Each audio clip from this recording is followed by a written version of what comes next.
Hello साथीहरू, यो चाहिँ राँगाको मासु छ अनि हल्का बोसो मिसिएको। यस्तो मलाई बढ मनपर्छ। कुखुराको मासु र सुँगुरको मासु खाँदा खाँदा मक्क भएको छ। अब कहिलेकाहीँ चाहिँ राँगाको मासु मिठो लाग्छ, डेली चाहिँ खासै मन पर्दैन। घरमा चाहिँ खासै राँगाको मासु अलिक मन पराउँदैन नि, कुखुराको मात्रै खाने बानी भएर होला।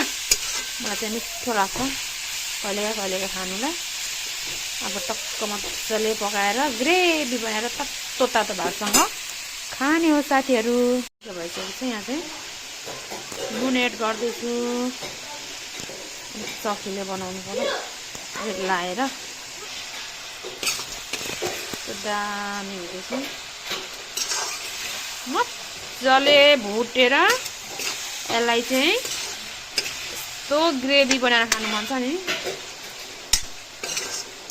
1 महिना भयो होला हौ यो राँगाको मासु नखाएको त। अस्ति धेरै खाएर फेरि यहाँ छिमेकमै काट्नुहुन्छ नि त धेरै जस्तो राँगाहरू, अनि एक भाग 1200 को 1000 को ल्यायो, अनि कति दिन खायो, अनि त्यस पछाडि खाएको थिएन। अनि फेरि आज चाहिँ खानु मन परेर ल्याएको। यसमा चाहिँ मैले टमाटर प्याज लगाएर एकछिन चलाएर छोपिदिने हो। मजाले खराएको कालो देखिन्छ। यस्तो भइसक्यो, यत्तिको भइसकेको छ साथीहरू। अब यहाँ चाहिँ कस्तो दामी देखिन्छ। यहाँ चाहिँ लस्सी सिलौटमा पिसेको जिरा, अदुवा, लसुन।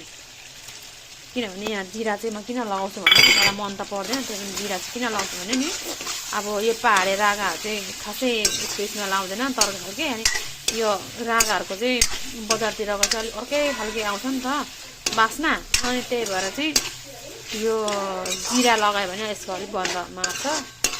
त्यही भएर चाहिँ म लगाउँछु। यसलाई मजाले फेरि अझै आधी घन्टा जति पकाउने हो, छोपी अनि त्यसपछि मात्रै यो पाक्छ। अनि गाइस पाक्यो भने कस्तो दामी। यति भएपछि त दाल पनि चाहिँदैन के। अनि टक्कसँगले यहाँ यस्तो धनियाँ लाउने हो, अनि चाहिँ यस्तो पार्ने हो। तातो तातो भातसँग खाने हो साथीहरू। यस्तो भयो है साथीहरू, ग्रेभीवाला राँगाको मासु भात। यो चाहिँ के अरे अकबरे खोर्सानीको पेस्ट, मुलाको अचार, सलाद। यस्तो तातो तातो खानुपर्छ साथीहरू। त्यसको साथसाथै मही।